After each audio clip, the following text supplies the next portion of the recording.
Malakias, aton nga moderator this morning. Okay? Thank you, church. Good morning. Okay, this time, di na tayo magtagal kasi tayo sa ating preaching. At sana po atin pong ma-minimize ating mga movements, lalo na yung ating mga bata na hindi sila laging magtakbo-takbo sa loob, no? Ang ating pong auditorium. At tayo din po, iwasan natin ang magsige tayo. Alright, Acts chapter 2, verse number 42 to 47. Sa ating pong mga Bible, buksan po natin. Okay, alam natin, ang Book of Acts ay transition book po ito. Hindi po siya direct dayon na nag-take effect yung grace, may transition pa.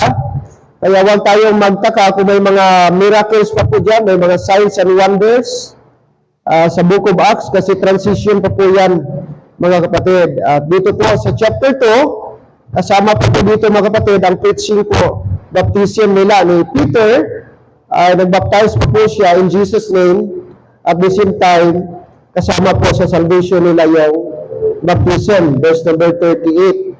So, di na tayo pumunta sa 38, dito po tayo chapter number 2, verse 38, dito tayo doon, dito tayo sa verse 42. Okay? Acts chapter 2, verse 42. Okay, umpisa natin, verse 41.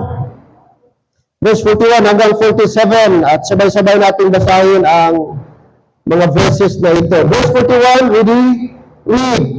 Then they that gladly received his word were baptized, and the same day they were added unto them about 3,000 souls. And they continued steadfastly in the apostles' doctrine and fellowship, and in breaking of bread, and in prayers. And fear came upon every soul, and many wonders and signs were done by the apostles. And all that believed were together and had all things common. And so were possessions and goods, and parted them to all men, as every man had need. 46, and they, continuing daily with one accord in the temple, and breaking bread from house to house, did eat their meat with gladness and singleness of heart. 47, praising God and having favor with all the people, and the Lord added to the church daily such as should be saved. Amen. Let's pray. Panginoon, Father, we thank you this morning. We praise you, Lord, for this great and wonderful time we can assemble together as body of Christ, as member of your body. We thank you, Lord, for this moment na magkaroon kami ng learning and hearing upon thy word. It's my prayer, Lord, na kami po ay makatanggap po ng mga spiritual reminders, at the same time, warning and exhortation sa amin.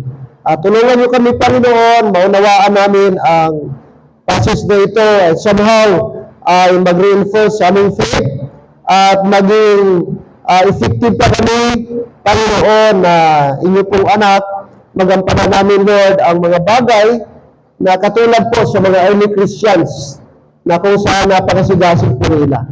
Alam namin, ang joblo, ang kaaway, walang ibang hangad, kundi, Lord, na kami ay kanyang Panginoon, panginain at mawala po ang aming effectiveness at effectivity ng aming Christian life. Kaya, Lord, sa inyo kami umaasa, sa inyo kami humihiling, na kami po yung tulungan palakasin. At salamat po, one way kami maging malakas ay sa pamagitan po, Lord, ng gathering na ito at ng iyong salita. Pagpalain niyo, Ama, ang aming pagtitipon sa aming pagpapatuloy, ikaw siya aming maitaas, Panginoon. Ito po, hiling dalangin natin sa pangalan ni Jesus. Amen at Amen. Salamat at kayo po'y maupo na. Ngayon pong binasa natin ay ito po ay chapter 2, no? And by the way, mga kapatid, ang writer po ng Luke, Acts ay si Luke po. Si Luke po, mga kapatid, yung Book of Luke at Book of Acts, isa lang po ang writer. Okay? At ang book po, ang Acts, mga kapatid, ay napaka-crucial po ito. Kasi pag hindi natin naintindihan ito, magkaroon tayo ng misinformation. Ma-misplace natin po yung truth. Kasi transition book po ito. Galing doon sa Gospel of the Kingdom, papunta po sa Gospel of the Grace of God. Now, makita natin yung empowering ng Panginoon, no? yung empowering niya, yung Holy Spirit niya, doon po sa upper room, sa chapter 1, and then dito po sa chapter 2, nung after po sila na-empower that, ito po yung resulta, nag-preach si Apostle Peter, at marami po naligtas, 3,000 po yung naligtas, sabi ng Bible, at sila po ay sumunod po doon po sa baptism. So ito po ay newly Christian po sila. Okay, at nakita natin chapter 4, and in chapter 5, may mga signs and wonders ng si Ananias at Sapphira. Nung tinanong po sila kapatid, saan ba yung amount ng pera nung ibininta na ninyo yung lupa? At ito po sila, mag-asawa, kapwa po ng sinungaling. At nung tinanong po, nung si Mister, ay namatay po, chapter 5, makita niyo po yan. Tapos, 3 hours later, dumating si Mrs. At tinanong din po, at sabi ni Peter, bakit nagkonsabahan kayo na magsinungaling? Hindi kayo nagsinungaling sa tao, kundi sa Holy Ghost, sa banal na Espiritu. At sabi ni Peter, andyan na po. Bumalik na, nakabalik na ang mga young people na naglibing sa iyong husband. Kasi hindi alam ni Mr. ni Mrs. na namatay na pala yung si Mr. niya at inilibing na. Kaya 3 hours yung late, pagdating niya sa simbahan, kinausap sa ni Peter about sa kanilang ginawa ni Mr. niya na nagsinungaling sila, mga kapatid, at sabi ng Biblia, nang narinig niya, natumba siya at namatay. Ang mag-asawa na ito, si Ananias at si Sapphira. Kaya mahirap talaga pag sa pera. So Sapphira, Ananias at Sapphira. So, baka magtaka kayo, bakit may mga ganun pa? Kasi, ang book of, like I said, book of Acts, transition period pa po ito. Hindi pa siya fully, ang grace Panginoon, mga kapatid. Grace ng Panginoon ay occurred, okay? Or nag-operate. Now, dito po, ina natin, beginning verse 41, nakita natin yung account. Dito, ni-recall po ni Apostle, ni Luke, no? Kung ano nangyayari. At dito sa verse 41, describe niya kung paano po sila nagpatuloy. And they that gladly received His word were baptized, and the same day there were added unto them about 3,000 souls. So, di-refer po dito yung verse number 38. Ito na po yung mga verses na ating binasa. Now, what's purpose for the local church? Natandaan po natin, meron pong 4 na church. Amen po ba? Natandaan niyo po ba ba? Ang 4 kind of churches. Okay? Meron tayong tinatawag, the church, ano number 1? The church in the wilderness. Yan pong mga Israelite na nakatawid po, galing po ng Egypt, nakatawid sa Red Sea, at dipalakuan ng Panginoon doon sa Promised Land. So, ang tawag po sa kanila doon ay the church in the wilderness. Puro po sila Hudyo. Wala pong Gentile doon. Mga Hudyo po sila, lahat mga kapatid. At ang kanilang leader, walang iba, si Aaron at si Moses. Okay? Pangalawa, the church upon the rock. Kunting review lang para sa iba. Okay? Sino ito? Yung po si Jesus Christ, mga apostle niya, at mga believing Jews sa panahon ni Jesus Christ. Na sinabi niya, and thou art Peter, and upon this rock I will build my church. So tandaan natin, mga Hudyo din po yun. Hindi tayo kasama doon. Kaya wag natin i-claim. Parang may feedback and hissing. Brother Maki. Ano? Okay? Paki-tinta na konti yung ating Alright? Matthew 16:18, yun po yung the church upon the rock. Hindi tayo kasama doon, kaya wag tayo mag-claim. Hayaan mo na yung mga ibang sikta doon na kami po yung the church upon the rock. Kami po yung the church upon the rock na sinabihan ni Jesus Christ. So, marami po nag-away-away ba? Nag-claim po doon sa Matthew 16:18 kasama ng mga Baptist na akala nila kasama sila doon. But based sa ating pag-study ay hindi po tayo kasama doon. Mga Hudyo po yun at si Jesus Christ.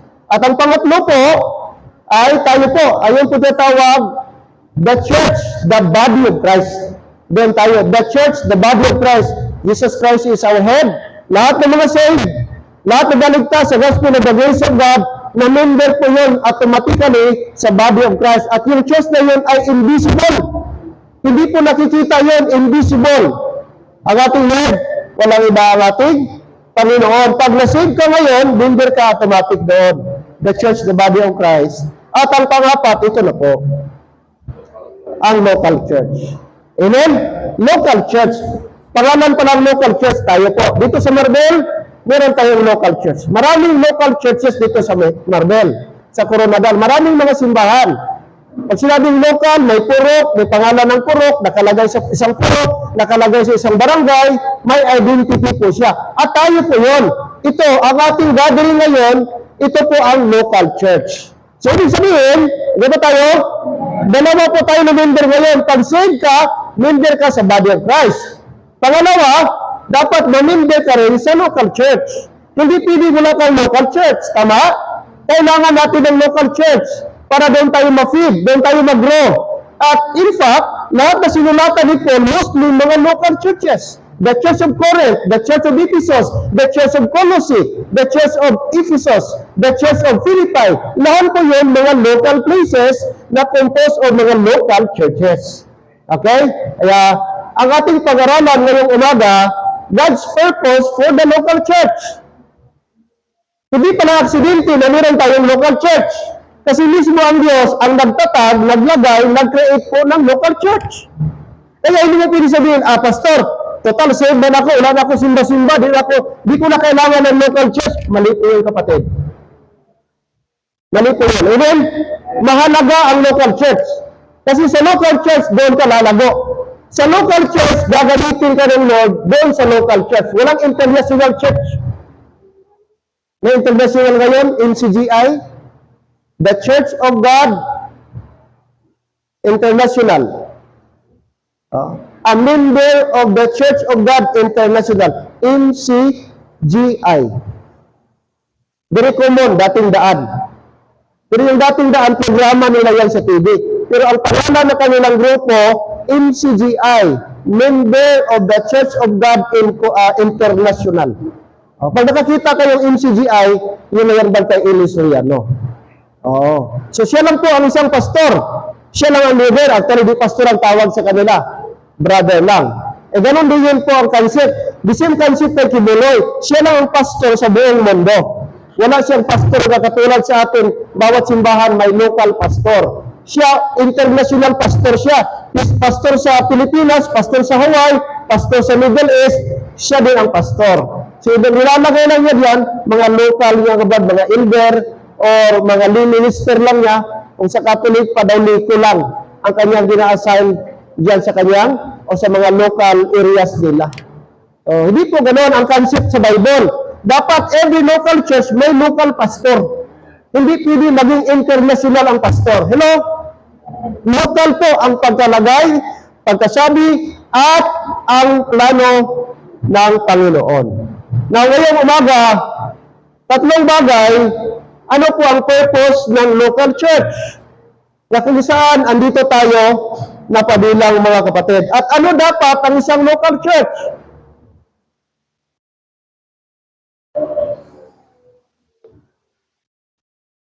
Okay? Ano ang karakteristik ng isang tunay na local church? Alright? Look at verse number 42. 42 mga kapatid. And they continued. Sino po yung they? Yan po yung sa verse number 41. Sila po yung nabaptize doon. And they continued steadfastly in the apostles' doctrine. Now take note, meron po siya tawag dito, apostles' doctrine. So sa time po ni Peter, meron po siya sinusunod na apostles' doctrine. Yung mga teachings ni Apostle o pinasa ng Diyos at itinuturo po ni Apostle Peter. Okay? Now, sa atin ngayon, alam natin, iba po yung ating doctrine. Now, take note, sa Bible, may dalawang klase po ng apostle. The 12 apostle, which is apostle of the kingdom, gospel of the kingdom, composed sila Peter and the other apostle. At isang klase ng apostle, the other is the apostle of the grace of God, and that is Apostle Paul. Amen? Remember, hindi po na-belong si Apostle Paul sa 12. Are you with me? Hindi po siya member sa original 12. So kung susundin natin, hindi lang 12 apostles. Mali po yung sabihin natin, 12 apostles lang, actually 13 po sila. Kasi sa 12 apostles, originally nandun si Judas. Namatay si Judas, sino pinalit sa kanya? Matias. So ang pangalan, hindi po siya Paul. Ang pumalit kay may Judas ha, kasi may mga concept tayo minsan, na nung namatay si Judas, kasi nagbigti, ang pinalit daw si Apostle Paul. Hindi po, mali po yan. Hindi po si Apostle Paul ang pinalit kay Judas, si Matias po.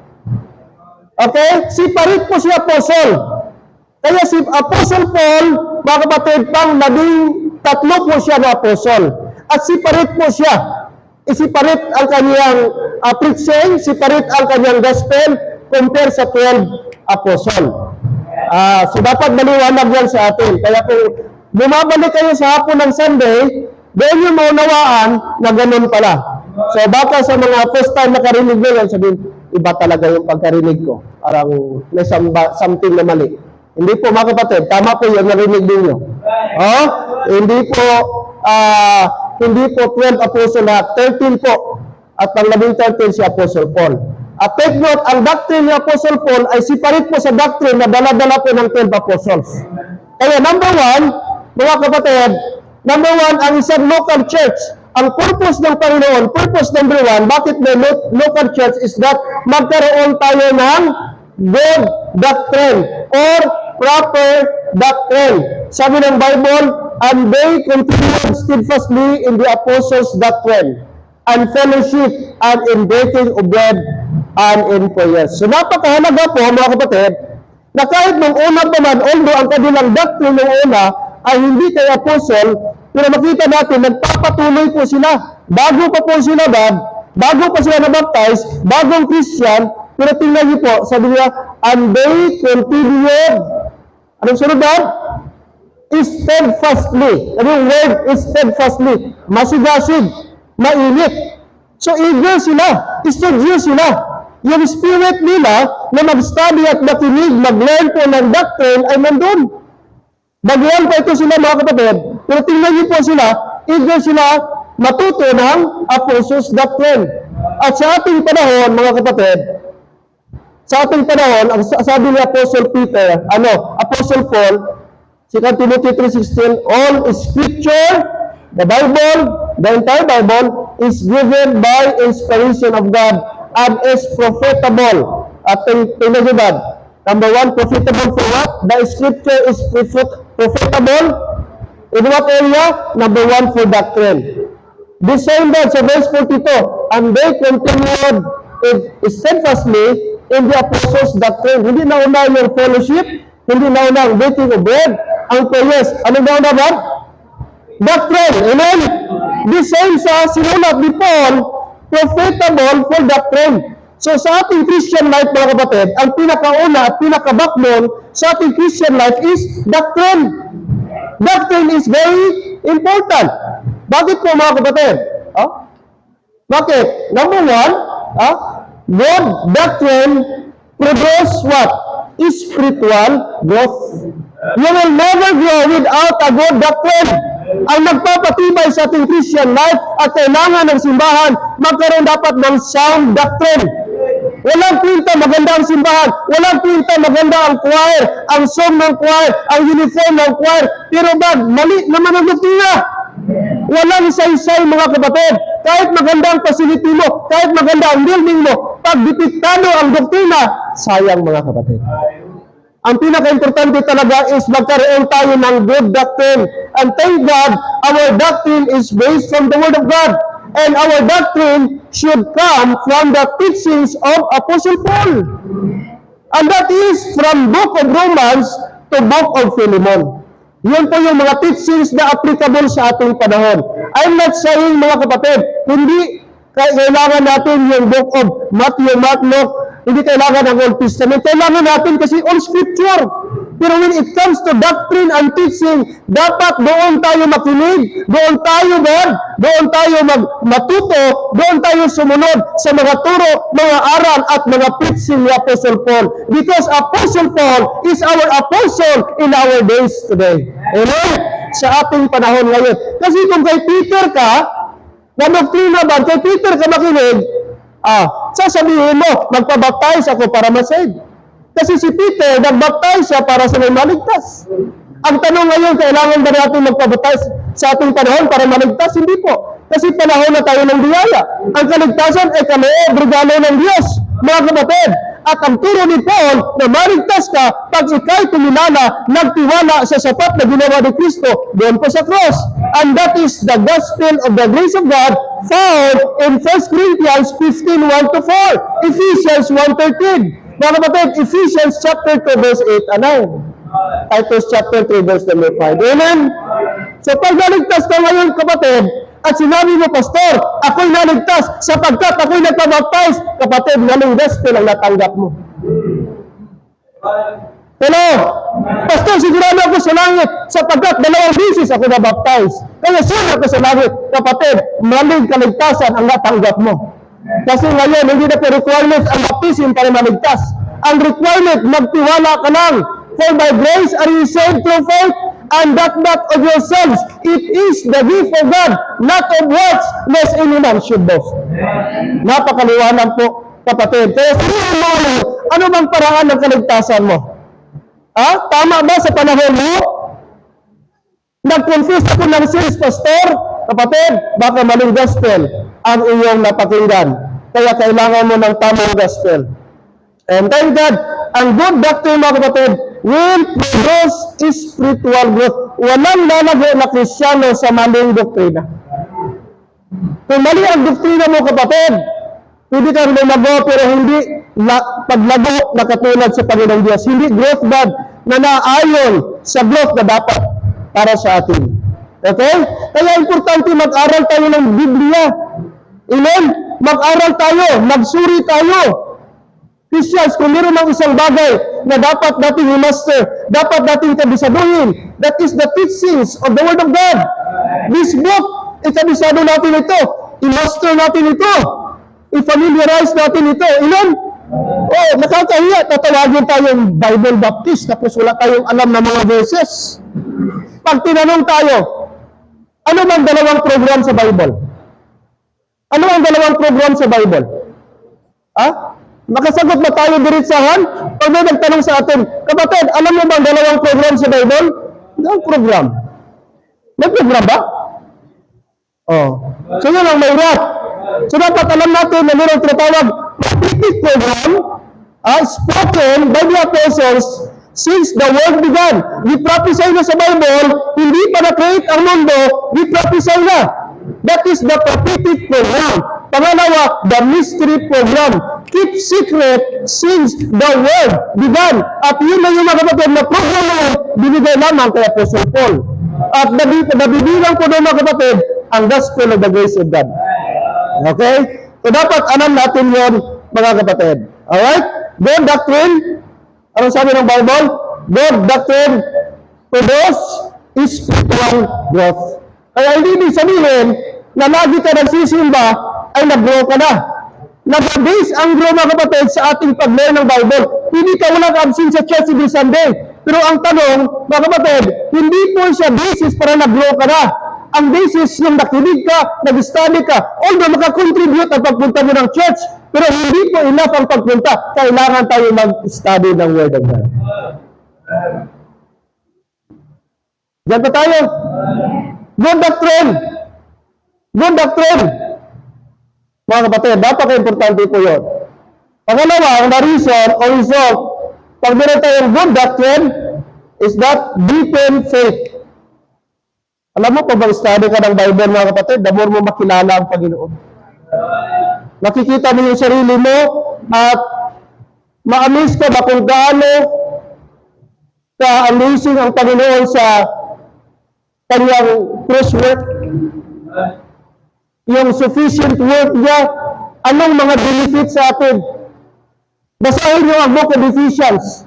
Ano yung mga spiritual riches na ginawa ni Jesus Christ? Adopted us, accepted us in the beloved, saved us, redeemed us, forgiven us, reconciled us.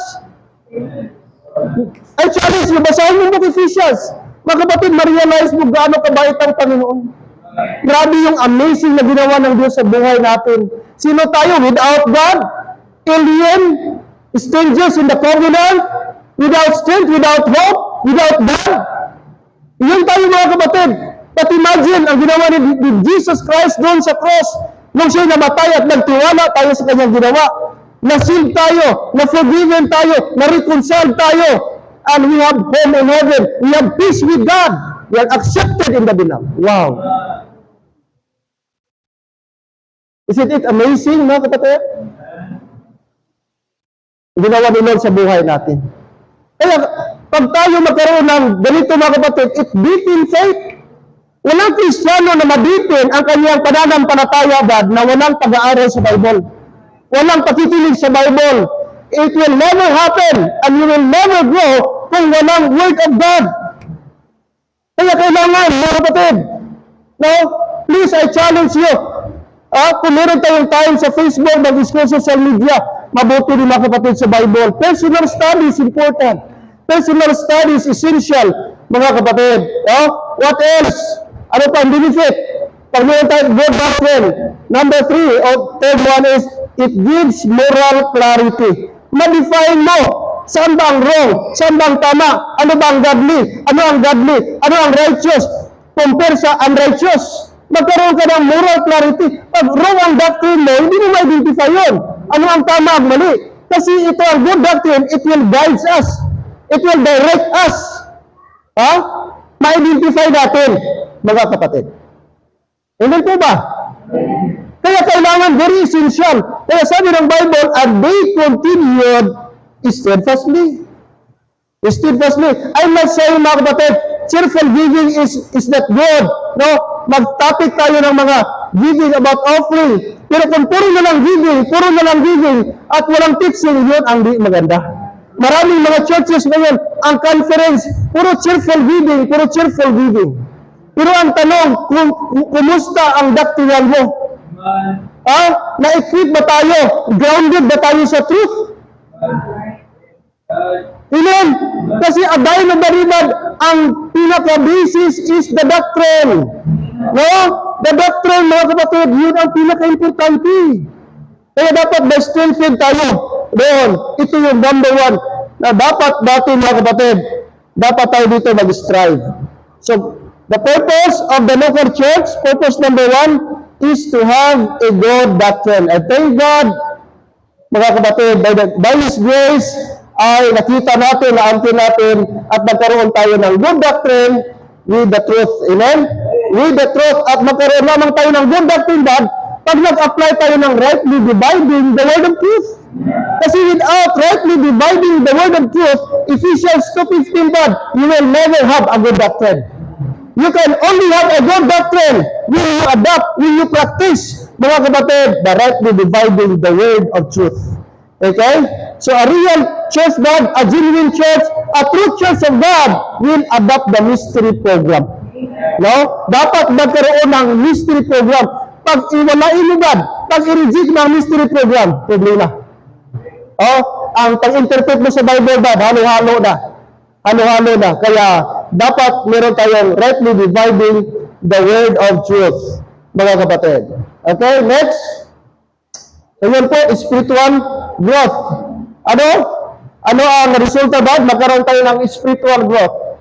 Bring around others who take faith seriously. Encourage prayer, learning. Number 2 na tayo po mga kapatid. Okay? Godly influence. Okay? Godly influence. No? Makikita po natin. So according po sa verse number 2, sabi dito verse 42. Anong sabi ng verse 42? Balik tayo doon sa ating text. Chapter 42, and they continued steadfastly. Okay? Steadfastly in the apostles, doctrine, and fellowship, and breaking of bread. Alright? So, spiritual growth, pagkaroon ng spiritual growth, mga kapatid. Importante po, magkaroon tayo ng godly influence or godly fellowship. Alright? Hindi po yan influence, fellowship po yan, mga kapatid. Okay? So, nagkamali lang po si Ma'am Bixiro sa pag-type. But number 2, godly fellowship. So, kailangan, verse 42, hindi lang sila nagpatuloy sa doctrine. Anong second God? And they continued a false doctrine. Next is, and fellowship. Fellowship. So, importante po, yes, importante ang doctrine, but also, importante, hindi natin maneglect ang fellowship. Okay, bakit? Ano ang may dulot ng fellowship? Ano ang makontribute ng fellowship? Number 1, spiritual growth. Mag-grow tayo. Walang Christian na mag-grow pag walang fellowship. Ano, are you with me? It brings around others who take faith seriously. Ano ang fellowship? It encourages prayer, it encourages learning, and accountability. Something emphasized in the teachings of Apostle Paul. Dito ini-emphasize, at sabi dito, people tend to mature faster when they are not. Ano ba? Anong sunod? When they are not isolated. So mas mabilis daw na mag-grow ang Christian na hindi ga-isolate. Mas mabilis mag-grow ang Christian na meron siyang fellowship. Mas mabilis mag-grow ang Christian kung meron siyang socialization. Mas mabilis mag-grow ang Christian kung meron siyang gathering. Yun ang ibig sabihin. So kapag ang Kristiyano, wala siyang fellowship, wala siyang church life, mga kapatid, eventually mag-dry siya, and eventually mag-die ang kanyang Christian life. Kasi wala siyang ka-fellowship. No? Kaya si Clint, may kapitbahay kami sa harap lang ng gate, edad-edad niya kasi babae. So, minsan, nagalaro kami, ako, galaro kami, kahit pagod ako, ginatry ko tayo magyaya, ano dad, tawag nito, nagalaro kami, minsan si Mambik, ginalaro niya. Pero gahanap din siya ng kalaro na pareho na bata. Kasi iba ang feeling pag kalaro mo kapwa mo bata. Iba ang, iba ang kapatid, level pag pareho niya nga bata. Kasi siya naman isa, wala siyang kalaro na sa bahay. Si Ate Ruby, mas bano na. Tapos kami. So gusto niya ng fellowship, kaya minsan, Daddy, can I go to Kate? Kate ng pangalan sa kapitbahay. So bakit man? Delikado. Kaya mag-cross siya sa daan. So magpatid siya sa amin. So minsan, gina-allow namin mga 1 hour, 30 minutes, 1.5 hour, para makasocialize siya sa kapwa niya bata. Kasi kailangan din niya makipag-socialize. So the same sa atin. Bakit kailangan tayo mag-church? For fellowship. Yes, marami tayong ka-fellowship. Ibang fellowship, mga kapatid. Hindi ka makipag-fellowship sa ibang tao. Yung sa video ko yan, fellowship din yun. Yung sa sabungan, fellowship din yung tawag nila doon. Sa Tagay-Tagay, fellowship din. Pero mga kapatid, listen, there is the greatest fellowship than the fellowship of the believers. Amen? Walang the best, mga kapatid, na fellowship po, kundi tayo po bilang mga anak ng Diyos. Kaya, huwag tayong mag-isolate. Alam niyo po, mostly yung mga tao nag-suicide, yun yung mga tao, God, na most likely always ga-isolate. Yun yung mga tao na gusto mapag-isa. Hindi ba tayo, God? Yung mga tao na ayaw na magkipag-socialize, ayaw na may kasama, ayaw na may kausap. Kaya tandaan niyo yung tao, pag ang tao ayaw na may kasama, may kausap, delikado yan. Isa yan sa mga clue na may problema ang isang tao. And eventually, mas delikado na yan. Kaya baka nandun na yun sa period of suicidal.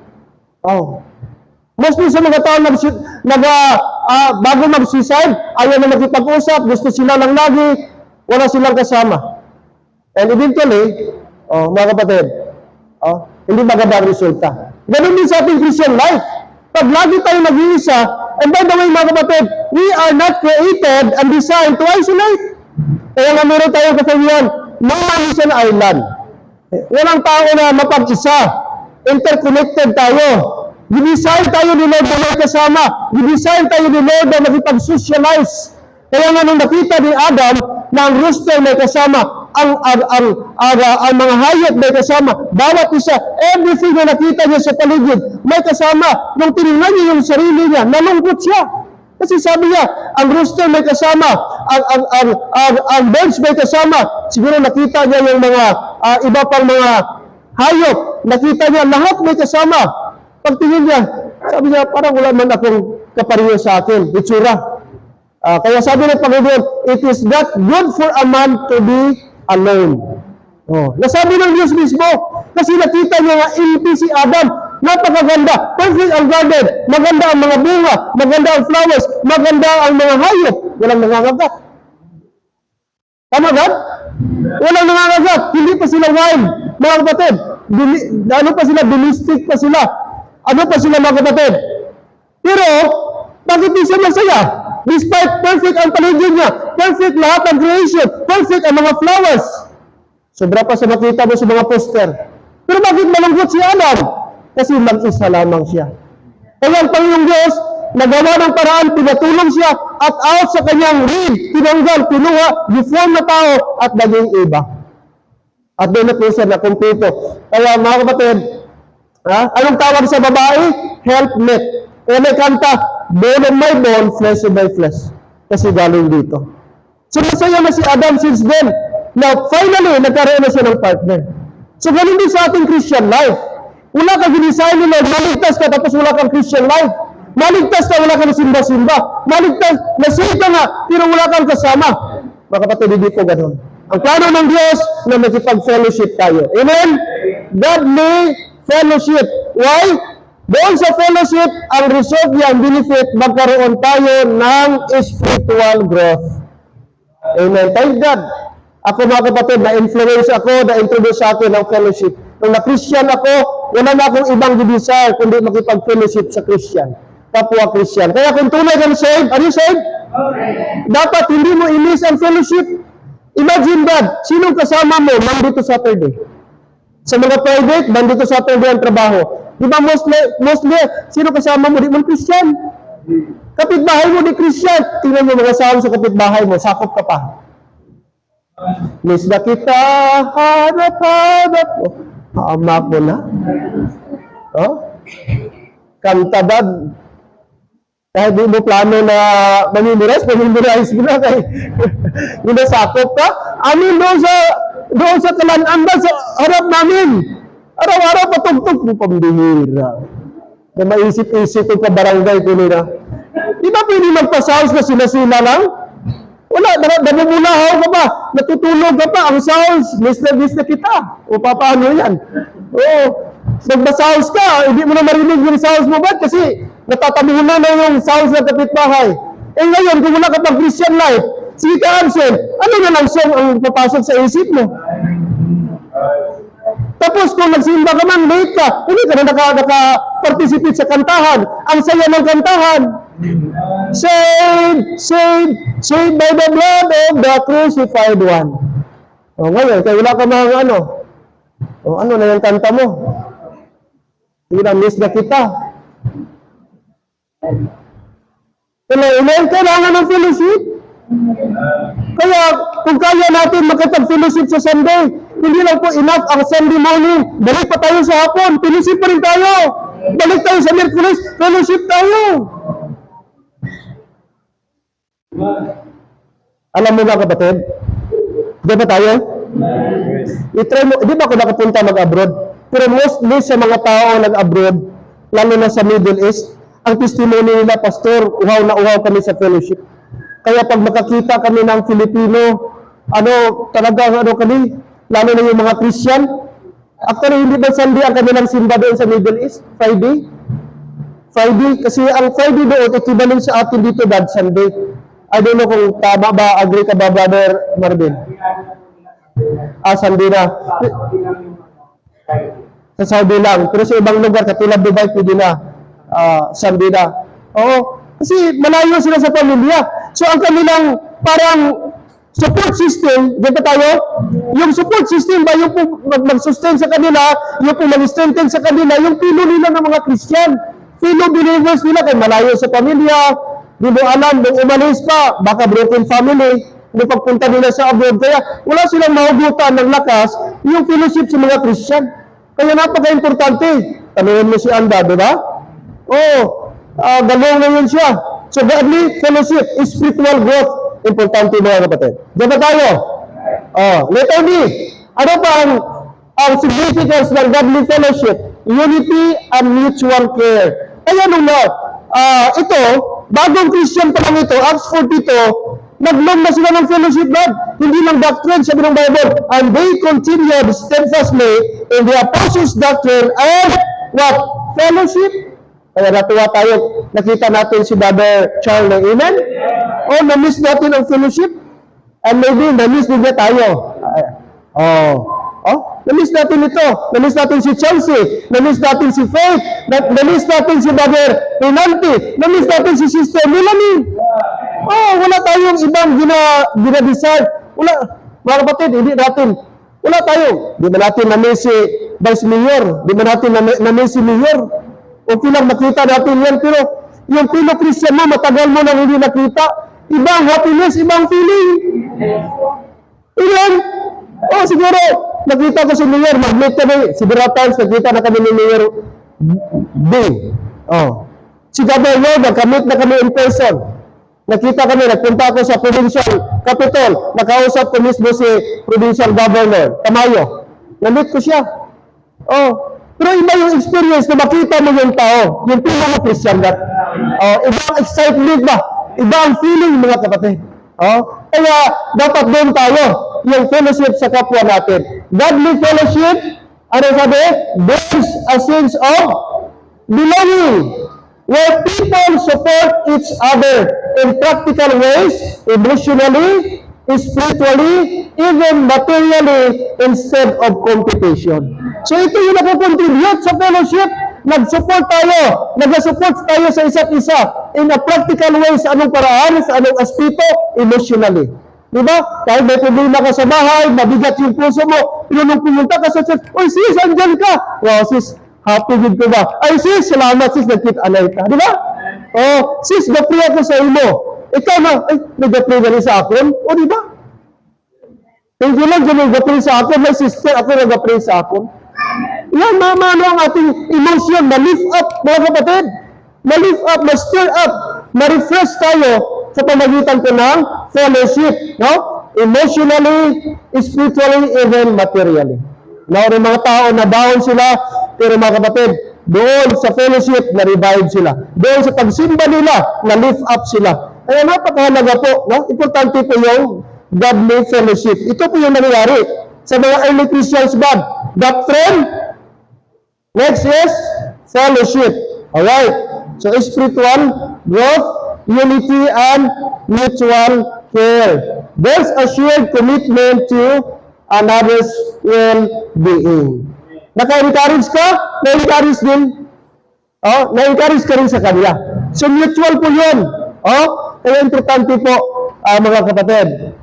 Tandaan po natin, hindi tayo, wala sa atin yung competition.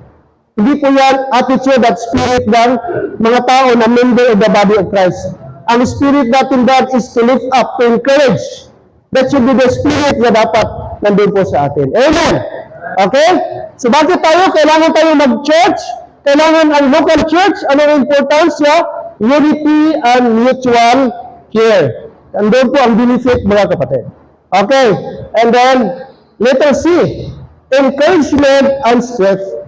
Encouragement and strength, yun pa makontribute doon sa fellowship. Life is unpredictable. Ano daw?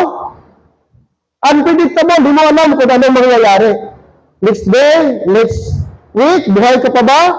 Next day, next week, healthy ka pa ba? Unpredictable.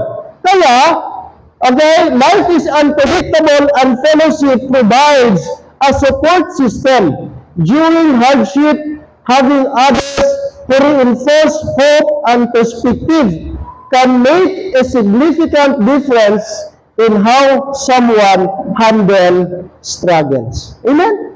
Diba napakaganda na nagiging support system pala natin yan, mga kapatid, during hard time, hardship natin, pero salamat na ma-coop up natin. Mga kapatid, ma-overcome natin yung mga bagay na yun. Sapagkat meron tayong ka-fellowship, sasabihin sa atin, ay sis, yung pinagdaanan ko, nadaanan ko din yan. At sis, kaya mo yan, ito na yung gawin mo. Kasi during sa time ko, salamat na nagbigay sa akin ng advice at ginawa ko at salamat. Andito ngayon ako kasi nakasurvive ako. Kaya, yung nangyayari sa iyo, kaya mo rin yan. No, kaya mo rin yan. So, yung mga bagay na yun, malaking bagay yun. No? Malaking bagay yun na maka-lift up sa atin ba? Maka-encourage sa atin.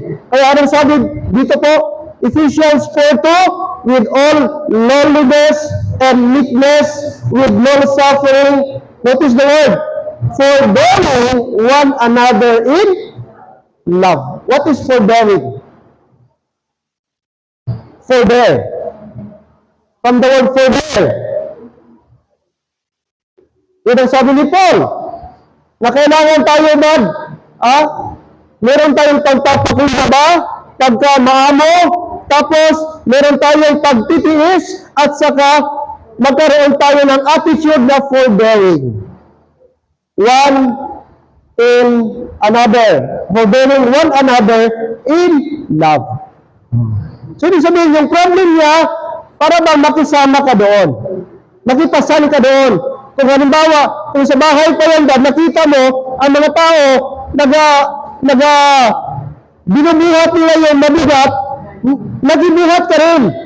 O, nakisalo ka doon. Yung bigat nila, nakishare ka doon.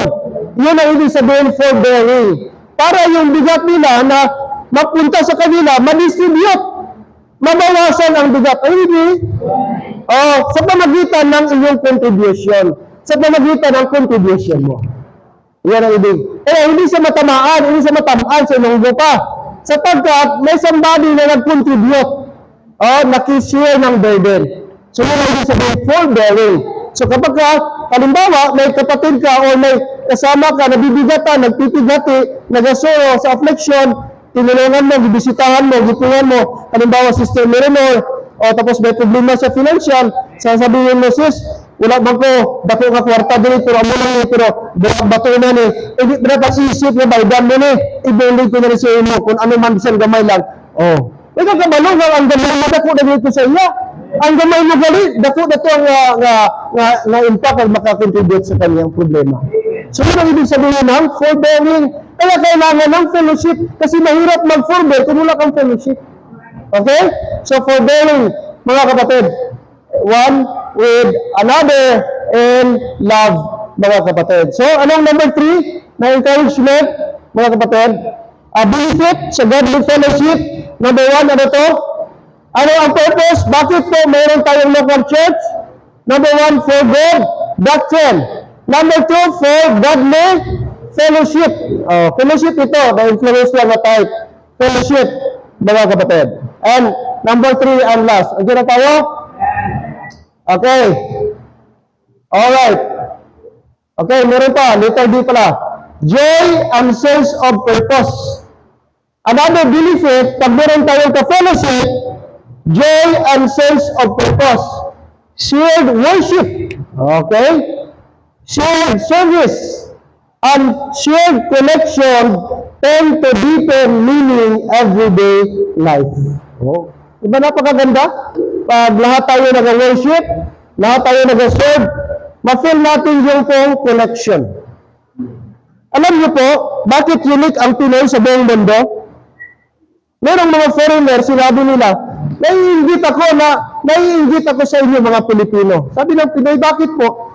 Kasi meron kayong traits, meron kayong karakter na hindi namin ma-adapt, na nakikita lamang namin sa inyo ng mga Pilipino. Ano po yan? Yung sense of connection.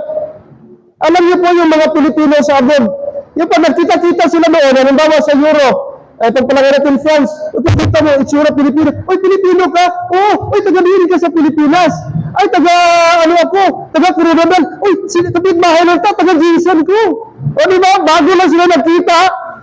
Pero, makita mo pag puro Pilipino, excited ka agad. Parang, akala mo, magkamag-anak Akala mo, may dugo. Uy, sige, bigyan mo ako ng number. O sige, magpunta ka dito. O sige, pag may time ka, pwede ba mag-out tayo? Pwede ba mag-picture ball tayo? O sige, schedule tayo? Di ba? Ay, ganun ka agad. Meron talagang connection. Which is, sa ibang lahi, wala po yun. Pag halimbawa, nakita yung mga British, nagpunta sa Pilipinas, Uy, pag sabi doon, may British. Uy, British ka? Uy, British ako. Uy, salamat. Tagadiin ka sa England. Walang ganun. Ay, ano ka? Norwegian ka? Taga-Norway? O, kahit American nga, di excited eh. Diyan na si Ma'am Joy. Oh, American. Wala silang ganun. Na yung excitement and connection, which is andun lang sa mga Pilipino na karakter. Yes or no? I don't know kung agree kayo mga kapatid.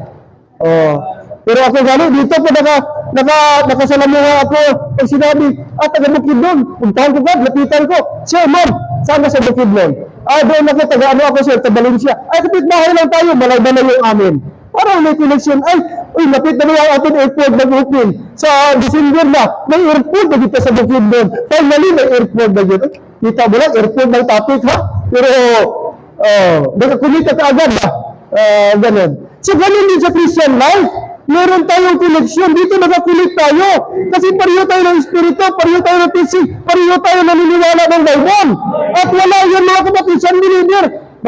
Magsalita ka ba ng about spiritual? Ang kurni mo naman, since topic tayo ba rin Bible? Ano ba yan, Bible? Baka magpari ako pagkatapos natin, baka magseminarista na ako.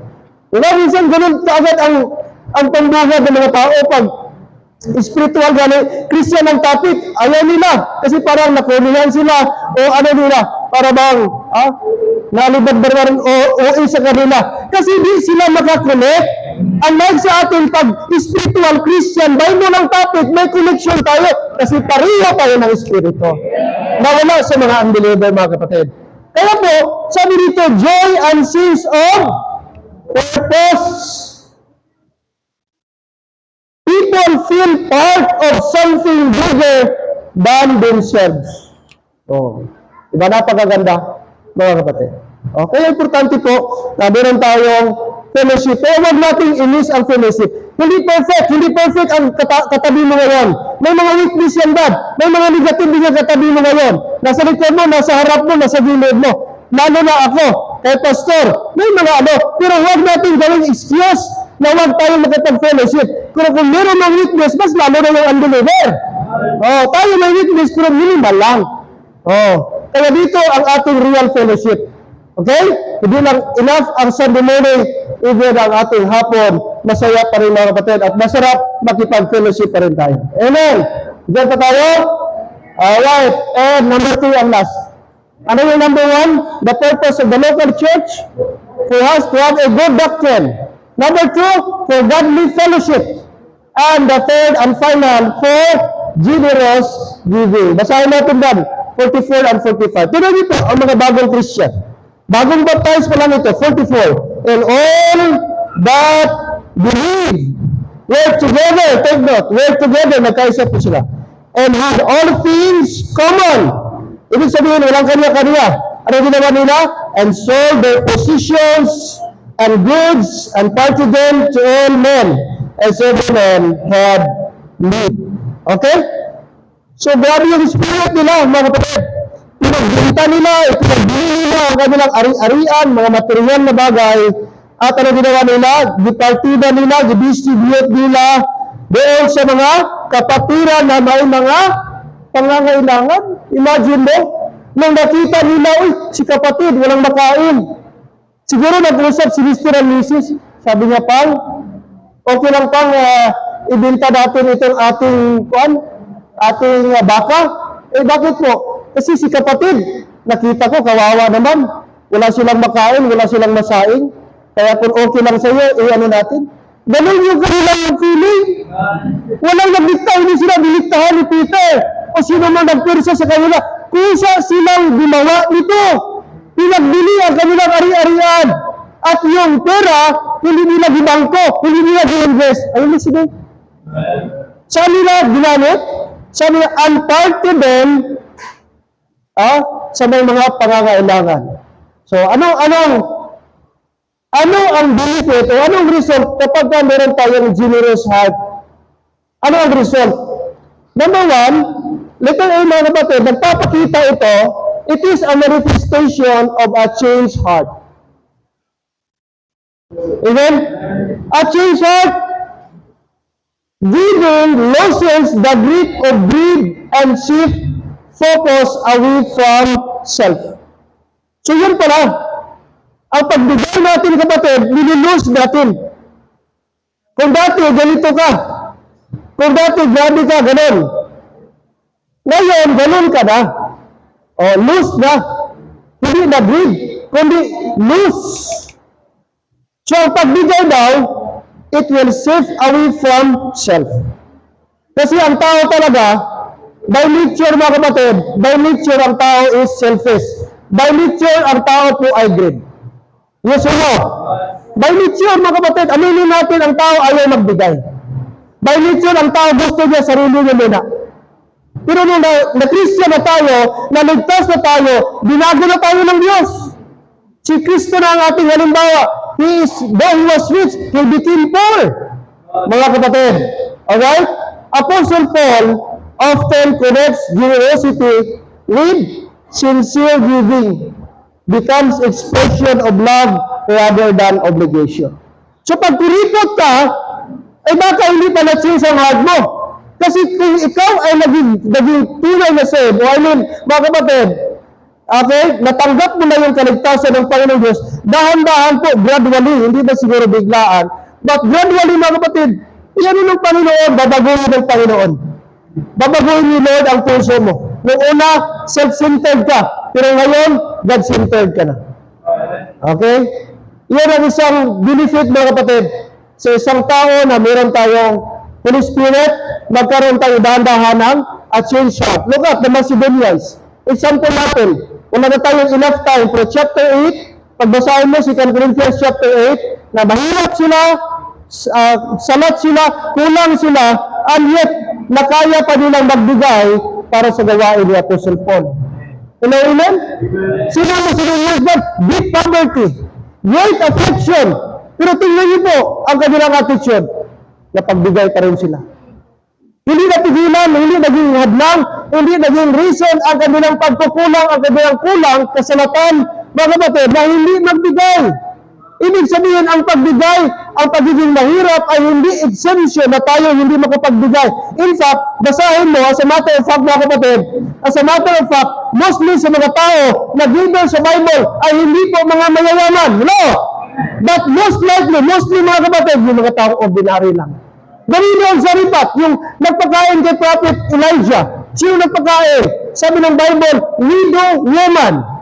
Sino nagbigay na? Sabi ng Bible, na pinagpala ng Diyos. Rather yung nagbigay ng marami, yung the widow, the two mites, na naghulog. Mga kapatid, hindi po mayayaman, pero mayaman sila sa puso. Mayaman sila sa pagbigay. Kaya sabi ng Bible, for God loveth a cheerful giver. Hello? Amen? Kaya mga kapatid, it's a matter of ano, iano natin. O salamat sa Panginoon, may mga nanay, o may mga members. Minsan, Wednesday, oy pastor, meron kami, may gulay ako pastor, may saging. Wow, salamat nay. Pastor, may ganito, may papaya, may kamatis. Wow, blessing. Amen? Na kahit di mo na kailangan pa maging milyonaryo o ano para magbigay, antayin mo, sige lang pastor, antayin mo lang. Pag ako'y naka-jackpot pastor, walang iba pastor sa isip ko pastor. Grabe, no? Sure pastor, sure. Oh. Nakabatid tayo na tayo mangako ng ganun. Pag may blessing ka, baka katulad ka ng isang tao na nangako ng pastor, pag meron ako pastor, sigurado church number 1. Ganun ba ba? Nag-visit ang pastor sa bahay niya. Uy, God, malapit na pala mag-harvest itong mo, itong palay mo. So, pastor, pag naka-harvest pastor, walang problema. Even that? Uy, God, okay, nagbata na magaling ng imo nga kuhan, imo nga tawag sila, ang imo nga kuring, pastor, okay, God. Pag sila pagkanto ng bisita ni pastor sa ulahan dito sa Bitangkan, uy, God, okay, may araw ka na magaling, baboy din, God. Diba, tama din na, lapit na ginatong siya sa redemption. Ayan ang pastor, manigood mga pastor. Wala. Pag Sabi nga, iba may baboy ba nga gisagod dito, tama pang litson? Ay, ayun lang, pastor, malinuod mga pastor. Oh. Yung wala pa, yung palay na nagadungo pa lang, walang problema, pastor. Pag, sigurado. Pero pag abot sa baboy ba, na pwede na malitson. Hindi lang, pastor, ay, tinidalay.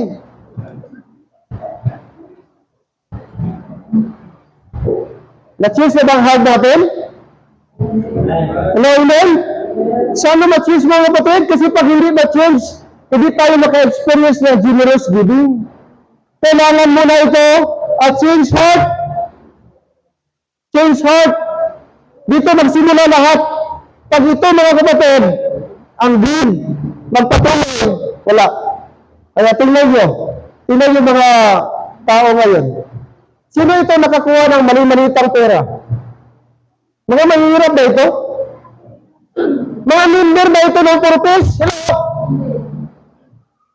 May member ba kayong alam na purpose itong nakakuha?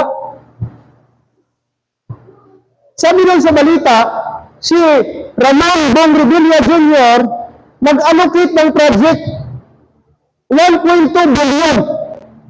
1.2 billion. Sabi ng witness, ang i-deliver sa kanya on cash. Kasulan, 500 million. Out of 1.2 billion, ilang percent yan, Ken? 500 million dineliver sa kanya. Imagine mo na pera. Half billion. 500 million pesos. So ilang malita yon kung tutusin. Grabe na pera. Yung 500 million, ilan ang ano natin? Ilan ang population natin sa Pilipinas ngayon? Currently, 100. Kira naman? 127, parang wala pa siguro. Close to 120 siguro tayo. Million. 100, natin, 120 million. O ngayon, pag binigyan tayo ng gobyerno, tag 1 million. Sa 500 million, ay sobra-sobra pa. Lahat na Pilipino, automatic millionaire. Kahit yung bata pa lang na months pa lang, yung anak nito, millionaryo na yun. Kung binigyan tayo tag-isa 1 million, imagine mo, yung napunta lang sa isang tao, napunta lang sa mga buhaya, na mga taong mapagsamantala, maraming naghirap katulad sa atin, kahit wala na yung ayuda, o sige, ito ba yung ayuda? At least, pwede kayo maghanap buhay, pwede kayo magnegosyo, bahala na kayo. Kung ano ang iyan ninyo sa 1 million, at least nabigyan kayo. O di ba, happy pang mga tao? Ala, sige, at least nakakurakot kayo, at least nabigyan na kami tag 1 million. Di ba? Pero tingnan mo na, sila lang lahat, Brad. Kita mo yung kasakiman nila? Sino ito mga taong ito? Milyonaryo na ito? Si Rinaldes, digatong na pila lang ang kwarta yan, libo-libo lang. Digatong libo lang pera niyan mga kapatid. Yung si Saldico, sa pagkaalam ko, mayroong kumpanya daw. May company siya. Ano yun? Sunwest. Sa iba pa. Mga kapatid. Tingnan yung salin nila. Yung salin nila, kasi required sila. Yung state of asset and liability and net worth. Yung lahat nila doon na asset. Ano? Pero ba, tingnan mo, walang pagkakuntinto? Amen? O sana, totoo mga kapatid, nadakit mo yun si Saldico. Para siya na yung kakanta kung sino talaga ang mastermind. Kasi ngayon, nagkabulabog na. Itong si Romualdez ngayon, naglagmaga na, parang something na gano'n na, hindi ako mastermind. May mastermind pa ha, hindi ako. Parang gano'n na konsultinato na siya, nang hunaw na. Kasi alam niya na parang hindi na siya makatakas. So, medyo nagano na siya. Hindi na siya papuntahin sa Singapore, hindi na siya makatravel, defense order na siya. Sabi niya, dahan-dahan na ako dito. Kasi pag biglain ko ito, may ipit talaga ako. Kaya dapat may diskarte akong bago. Alam niya na talaga may ipit siya. Pag umuwi yung si Saldico at binibel na ito talaga, itong taong ito ang mastermind, wala na. Tapos lang buksin. Ngayon, dikunit pa niya, anak ni Marcos, si Sandro Marcos. Diyan ko tayo. Disali ko lang mga kapatid para makulit kayo. Amen? Na kapag hindi na-change ang heart, kahit mayaman ka na, mangurakot ka pa rin. Kasi ang heart mo ba, may kasakiman. No. May kasakiman. Alright. And moreover, brethren, we do you to it of the grace of God bestowed on the churches of Macedonia, how that in a great trial of affliction, sabi ng Bible, great trial of affliction, Macedonia, the abundance of their joy and their deep poverty, take note, below poverty, abounded unto the riches of their liberality. For to their power are they reckoned, ye, and beyond their power, they are willing of themselves. Take note mo, deep poverty, great affliction, great trial, mga kapatid, and yet, nakapagbigay pa rin sila. Kaya hindi pa rin dahilan, sabi mo, Pastor, antayin mo pang maging mayaman, antayin mo pang magkaroon ka ng abundansya, marami, tsaka ka magbigay. Hindi, magbigay ka na ngayon, kahit wala pa, kahit sa kunti mo, kahit sa limited mo na resources, turuan mo na, disiplinahin mo sarili mo na magbigay, para pag may malaki na, hindi na mahirap, kasi nasanay ka na magbigay. Hello, amen? Kasi kahit may marami ka pa someday, kung hindi mo sinanay sa pagbigay ang sarili mo, kapatid, mabigat pa rin magbigay. Kahit bigyan ka ng 1 million, tapos sabihin, o sige, magbigay ka 50,000, 50,000? O, ang iniisip mo, yung mabawas, hindi mo iniisip yung matira sa'yo. Kasi ang isip mo, puro sarili. Kaya dapat sanayin mo. I-overcome mo, kapatid. Lord, pag every time may blessing ka, talagang sit aside. Love offering. Huwag mong gawing excuse ang kahirapan. Huwag mong gawing excuse na kulang ka, salat ka. Kasi ang pagiging kulang, kapatid, never talaga yan mawala. Amen? Sabihin mo, Pastor, sige lang, bawi na ako this time. Gamitin ko muna ito. Hiramin ko muna ito. Hindi muna ako mag-offering. Pag may blessing na ako, bawi na ako. Pag sunod, kapatid, ganun pa rin ang mindset mo. Kulang pa rin, next time na lang. Kapatid, wala talaga. Wala kang maibibigay pag ganun ang ating attitude. Kaya dapat sanayin natin ating sarili. I-train natin ating sarili, mga kapatid. Hello? Amen? Katulad po sa mga Macedonian believers. Ano pa? Pag nagbigay tayo, mga kapatid, ano ang pinapakita natin? Not only, listen, not only, mga kapatid, okay? Not only a change heart, pangalawa, provision and trust. Pinapakita natin, Lord, kahit kulang ako, kahit kunti lang itong natira sa akin, pero Lord, magtitiwala ako sa iyo na kaya mong isupply ang aking pangangailangan. Nagtitiwala ako sa iyo, Panginoon, na hindi mo ako pababayaan. Yun yung expression mo, yun yung impression mo, o yun yung attitude na gusto mong i-portray. Yun yung attitude na gusto mong ipakita sa mga tao. Na ang Diyos kayang mag-provide sa pangangailangan mo. May pagtitiwala ka sa Panginoon. Amen? Aram nila talaga ba? Dito makikita yung ating spirituality. Yung kita mo, income mo, na kunti lang at mayroong paglalaanan, pero hindi ka ka-afford na i-fail ang Panginoon. Na Lord, kung akin itong gamitin, talagang kulang ito. Pero Lord, I believe na mas i-bless mo pa ito, kahit kunti lang, urahin kita. I believe kaya mo i-multiply. Hindi man sa hindi man na plenty, but nangako ka na isusupply mo yung aking pangangailangan. Kaya ang idea po dito, the idea is not guaranteed financial return. Pag magbigay tayo dito, alisin po natin yung mindset na ang return yan ay financial kaagad. No. But a growing confidence that needs will be met. Yun. Meron tayong kumpiyansa. Meron tayong hope. Optimistic ang Lord. Kaya mo. I-sustain mo ako, Lord. Ibigay ko lang ito, Lord, aking obligasyon. Ibigay ko lang ito. Ako naniniwala. Throughout the week, Lord, i-sustain mo ako. Throughout the week, Lord, ipoprovide mo yung need ko. Basta ako, Lord, magtiwala ako sa iyo. I-claim ko, Lord, yung plano mo, yung salita mo, na ikaw yung mag-supply sa akin. Amen? That is trust. That is confidence. And that is trusting God's provision. Madali lang sabihin, naniniwala tayo sa Diyos. God is provider. God is able. God is a supplier. Napakagaling natin magsabi. Pero mga kapatid, pagdating sa time, sa real situation na kulang, hindi nakikita at hindi na-translate yung sinasabi natin. God is my provider. God is my supplier. God is Jehovah Jireh. Wala. Hello? Naniniwala tayo, God is provider. Pero pagdating mga kapatid, sa actual, sa ating action, minsan hindi nakikita na talagang si Lord ang ating provider. In my life, sa life namin ni Ma'am Vic, many times, na-prove namin ng Panginoong Diyos, sige, pag-abit, how many times may personal ako na manit, gusto ko ipa-repair ang motor ko, gusto ko bilhan ng bagong kadila, kay ever since ang motor ko, since 2019, hindi na palitan ng kadila, hindi na palitan ng sprocket, tapos maingay na siya, tapos medyo pud-pud ba. Sabi ko, sige lang, next time, palitan ko ito.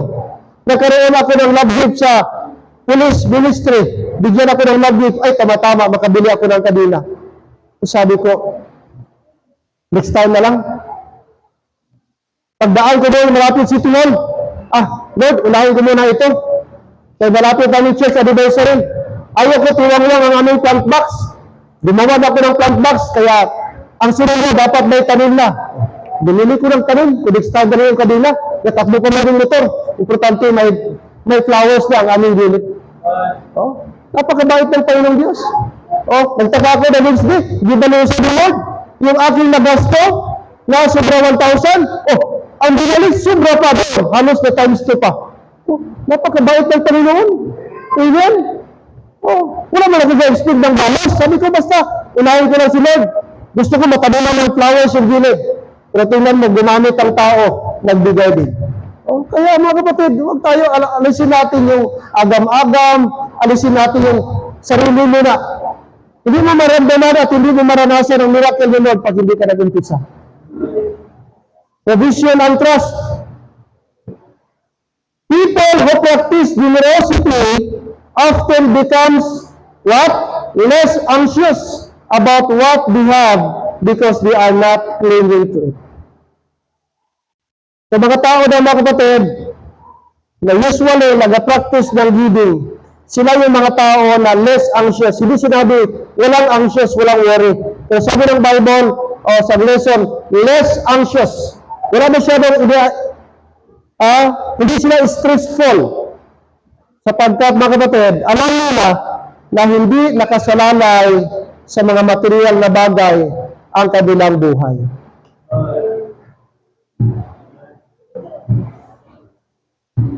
Amen? Tanong ngayong umaga, kung ibalik ka ni Lord sa dati na wala ka pa, kaya mo kaya gyapon mag-serve ka, Lord?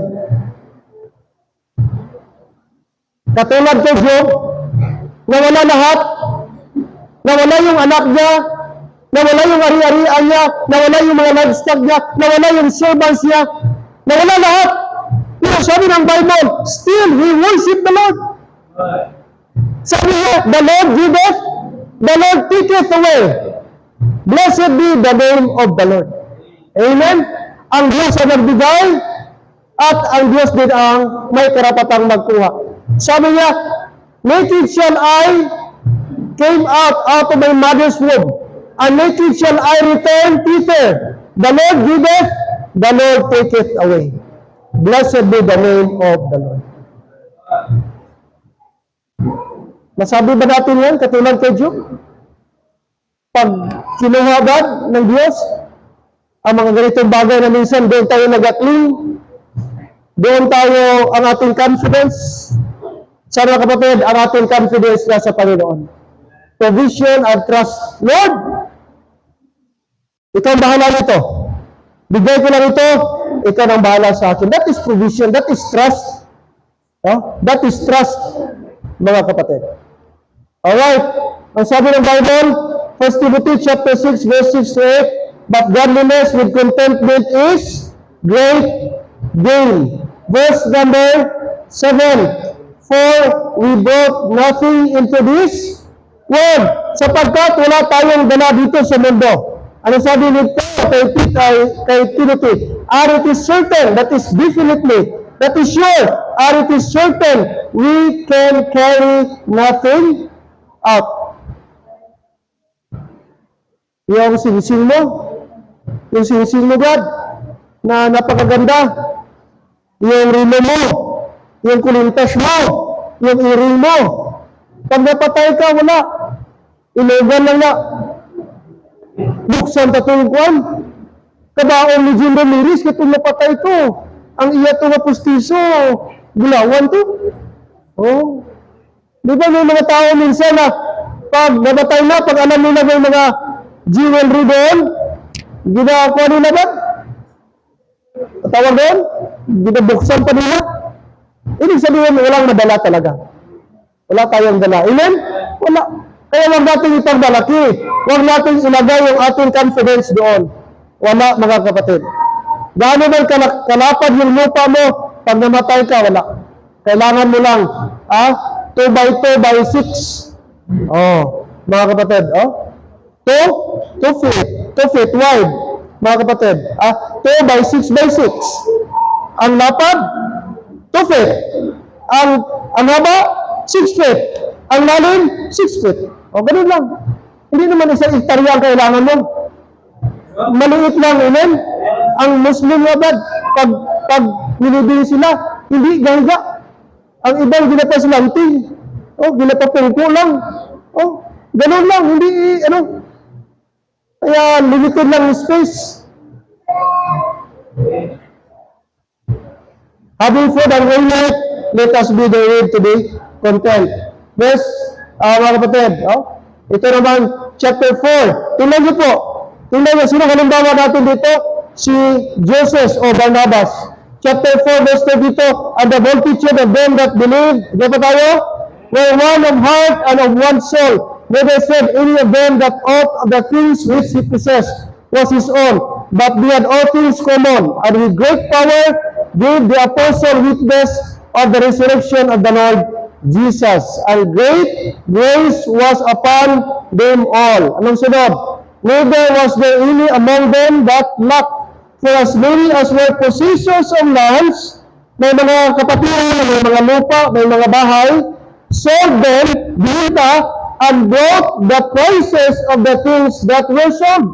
Dinala nila yung pera. Okay? Doon sa mga apostle. And laid them down at the apostles' feet. Anong ginawa ng mga apostle? And distribution was made unto every man according as he had been. Napakaganda. Yung mga kapatiran na kulang, binigyan nila, distribute nila, nagbinta ng lupa, nagbinta ng mga ari-arian, nagbinta ng mga bahay, para lang maibigay sa mga kapatid na wala. Wow! Grabe na spirit, mga kapatid. Meron isang tao. Anong pangalan? And Jesus, who by the apostle was surnamed Barnabas, which is being interpreted, ano ang kanyang palayaw? Si Barnabas o Joseph, the son of consolation. Ang tawag sa kanya, son of consolation, a Levite, and of country of Cyprus. Ano ginawa ni Barnabas o ni Joseph? Having now, namatay siya, ano ginawa niya? Sold it and brought the money and laid it at the apostles' feet. Ganun din po, Barnabas, nagbenta ng lupa, mga kapatid. Kita mo? Ganun sila ka-giver. Ganun sila. Hindi sila materialistic. Hindi sila, akin ito. Akin lang ito. Hindi po. Sa kanila kapatid, kung anong nakita nila na kapatid na may kulang, tinutulungan po nila. Ang tunay na Christian pala, dapat ganoon ating attitude. Pag nakita mo kapatid mo, nahirapan at hindi kang may naitulong, gawin mo. Hindi naman tayo politician na kailangan ng kamera, kailangan ng para ma-highlight. No? May Panginoon na nakatingin kapatid. Doon tayo. Okay? Kaya alisin natin mga kapatid yung pong natawag a greedy heart, a greedy spirit. Okay? And then, ano pa? Mga kapatid. Okay? Impact on others. Hindi na nalagay, pero magkaroon ng impact on others. No? Get met food. No? Practical means get met and food and support and opportunities and this can ripple outward, and generosity doesn't stay contained. It tends to multiply in influence as others and help sometimes inspire others to give as well. No? So mga kapatid, ito po yun ang ating makita, the purpose of the local church. Doctrine, number one. Number two, godly influence. And the third one, magkaroon tayo ng generous giving. Hindi pwede sa local church walang giving. Kasi nasa Bible, nagturo si Apostle Paul na magkaroon tayo ng giving. Let give. Giving. So church, I hope and pray na ma-fulfill sana ang purpose natin sa ating local church. Hindi po accidentally na napabilang tayo sa local church. Gusto ng Diyos, ikaw at ako ay gagamitin niya sa kanya pong local church. Amen. Nasa simpleng paraan mga kapatid ay magiging channel of blessing tayo. So importante ang local church. Huwag nating pabayaan ang ating local church. Kasi ang Panginoong Diyos ba sabi niya, and He gave Himself for it. Kung binigay ni Lord ang kanyang buhay, ang kanyang mga kapatid, pag-ibig sa atin, dapat ganun din po tayo. Willing tayo magbigay, willing tayo mag-sacrifice para sa Panginoong Diyos. Everybody standing, tayo po magsitayo.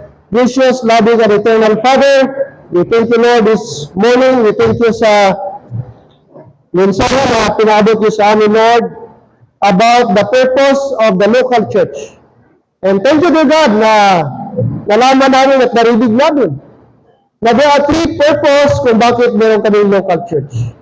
And that is, Lord, na dapat magkaroon kami ng good doctrine, magkaroon kami ng godly fellowship, at magkaroon kami, Panginoon, ng generous spirit na magiging giver kami sa inyo. Lord, itong mga tao ito, bagong Christian pa, bagong believers pa lang, pero makita namin ang kanilang sigasig, makita namin ang kanilang continuity, na eager sila, excited sila, Panginoon, na matutupad not only an apostles' doctrine, but fellowship. Dapat nakita namin gaano sila ka-generous. To the extent, Panginoon, na bininta pa nila ang kanilang mga household, ang kanilang mga houses and lands, para lamang makatulong sa ibang mga tao. Lord, ngayong araw, dalangin ko po na ma-adapt namin ang character, attitude, Lord, ng mga early Christians. Alisin niyo sa amin ang pagiging greedy. Alisin niyo sa amin ang pagka-materialistic. Alisin niyo sa amin, Panginoon, ang pagiging self-centered. Sapagkat pag andyan yun sa aming puso, Panginoon, hindi ma-develop ang generous spirit sa amin. Tulungan niyo kami, Ama, ngayong araw na ito. Katulad kay Barnabas, katulad sa mga early Christians na pagka-giver nila. Lord, hindi ba deny, maraming needs ang aming local church. Especially ang aming coming na activity, aming coming, Lord, church anniversary. O God, mag-provide kayo financial blessing para sa mga needs ng mga kapatiran. Tulungan niyo si Charlene sa kanyang panganganak, mag-provide kayo financial needs. Sa mga hindi pa nakabigay, Lord, ng kanilang contribution, I pray, especially sa mga young people, na magdahan-dahan na sila pa rin. Maghanap sila ng paraan na makakontribute sila para, Lord, sa gawain ito, na hindi lamang sa mga prayers, kundi para din sa kanila. Masarap, Panginoon, kumain, makipag-fellowship, kung meron kaming contribution. Kaya help our young people, and even, Lord, help us na makabigay dahan-dahan sa aming pong commitment sa stewardship. Help us, Lord, na hindi lamang kami mag-fill up sa papel, kundi kung ano yung i-fill up namin na amount, ay sikapin namin na makabigay kami. Sapagkat ang aming commitment sa aming stewardship ay hindi yan para personal, kundi magamit yan para sa aming solar project dito sa church. Sapagkat kami lang din, Lord, ang makabenepisyo pag nagbigay kami.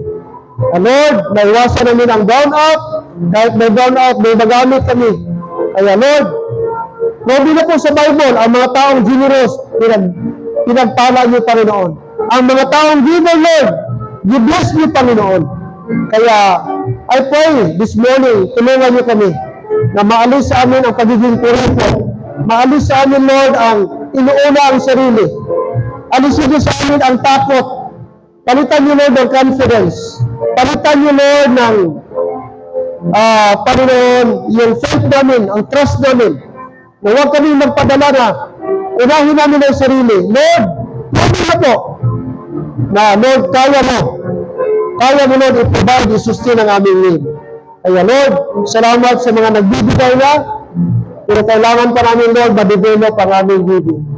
Thank you that we have this kind of doctrine. Thank you sa right teaching. Salamat sa Lord sa right salvation aming natanggap to our Lord Jesus Christ. This morning, I do not know, Christians, members, ano ang impact sa buhay mo about sa message ngayong umaga. Maybe ang Panginoon ang usap sa iyo na importante ang fellowship. Maybe na-neglect mo ang fellowship, but salamat sa Panginoon, na-remind ka ngayong umaga. Hindi ka makapunta sa harap at nasabi, Pastor, salamat po sa reminder. Then come to the altar, pasalamatan mo ang Panginoon. Gusto ng Panginoon, kapatid, ma-maintain natin ang ating fellowship. Hindi lamang sa fellowship sa mga unbeliever, but of course, gusto ng Panginoon, i-maintain natin ang ating fellowship, a godly fellowship, sapagkat mayroong benefit sa mga fellowship sa mga brethren. Can you come to this altar ngayong umaga? Can you say, Pastor, please pray for me. Amen. Amen. And maybe nangusap ang Panginoon sa iyo about generous giving. Pastor, please pray for me na sana every time may blessing ako, hindi ko makakaligtaan ng Panginoon. I know, Pastor, there were times na may financial blessing ako, nakakaligtaan ko po kayo. There were times, Pastor, na pag may blessing ako, nahuhuli ko ang Panginoon. But Pastor, salamat po na ngayong umaga na-remind po ako na unahin ko dapat ang Panginoon. Amen. Can you come to the altar? Kapatid, mas maganda dito tayo sa altar, lumapit, mag-pray sa Panginoon. Amen. How about sa iyo na nasa upuan? Pwede kang lumapit, mag-pray, at magpasalamat sa Panginoon. Amen.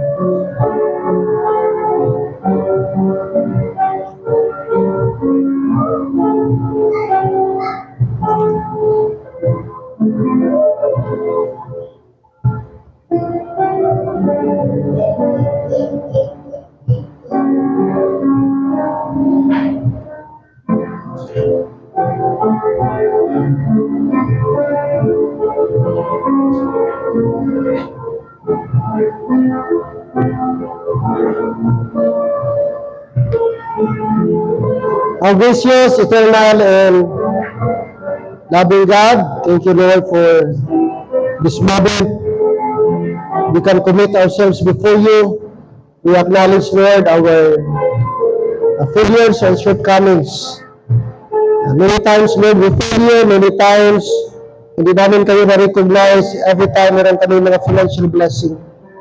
But Father, we really appreciate sa timely reminder na binigay niyo sa amin. As member of this local church, kailangan namin suportahan ang aming church in monetary way. As part of our church covenant, we need to give cheerfully, voluntarily sa aming local church. And sa lahat namin mga commitments, tulungan niyo rin po kami. This time, Lord, I pray, as we proceed sa aming final portion of our service, maraming salamat, Lord, for this morning that we have, Lord, ample time to study, to listen, and to be reminded. Thank you for the things that you have taught to us, beginning from the Sunday school up to now, sa aming divine service. I pray na ang mga learnings, mga teaching, aming narinig, ay malaking bagay, Lord, na isa puso namin. Bagay na isa buhay namin. Hindi lamang kami, Panginoon, a mere hearer. Instead, help us to be a doer of your word. As we dismiss, as we depart our ways, we are going to ask you, Lord, to guide us. We ask you to, Lord, protect us and preserve us And above all, Lord, please help us to come back this afternoon para sa aming afternoon service. As we mentioned earlier that Sunday morning is not enough for fellowship, but also in the afternoon. We give you back honor and glory. We pray, Father God, na sana mag-ulan. Padala po kayo ng ulan, Panginoon, para somehow madiligan aming paligid. Somehow, Lord, mawala, mabawasan ang alikabok. And yes, Lord, magkaroon ng lamig ang aming paligid, Panginoon. And sana hindi matuloy, Panginoon, ang forecast na magkaroon ng El Nino. Yes, ang tao, Lord, pwede nila ma-forecast, pero pwede niyong baguhin, Panginoon, ang panahon. Kaya kami nag-pray kasama ang mga members of this church na sana di matuloy ang El Nino sa John. Magpadala po kayo ng ulan, Panginoon, na kailangan po ng mga tao, especially Lord, kailangan namin ng tubig para hindi magbaba ang presyo ng aming mga gripo. Sapagkat alam namin, napakahalaga po Lord, napaka-basic and important at napaka-essential po ang tubig sa aming buhay. Kaya Lord, again, we pray for world peace sa aming bansa, maging sa buong mundo. Alisin niyo Lord ang injustice, oppression. Sana magkaroon na Lord ng final na katahimikan ng aming buong mundo.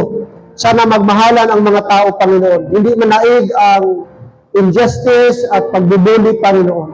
So that ang aming buhay, Lord, mamuhay kami ng tama, mamuhay kami ng matagumpay, mamuhay kami, Lord, na payapa, Panginoon, na wala po kami iniisip na mga problema at krisis, Panginoon. So again, Lord, please, on top of this, we ask you, Lord, na kayo mag-control sa nangyayari sa aming mundo.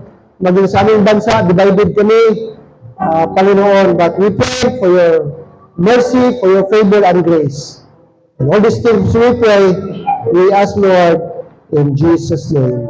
Amen. And amen. Diyan ba tayo? So, okay lang, no? Medyo di pa masyadong overtime, mga kapatid.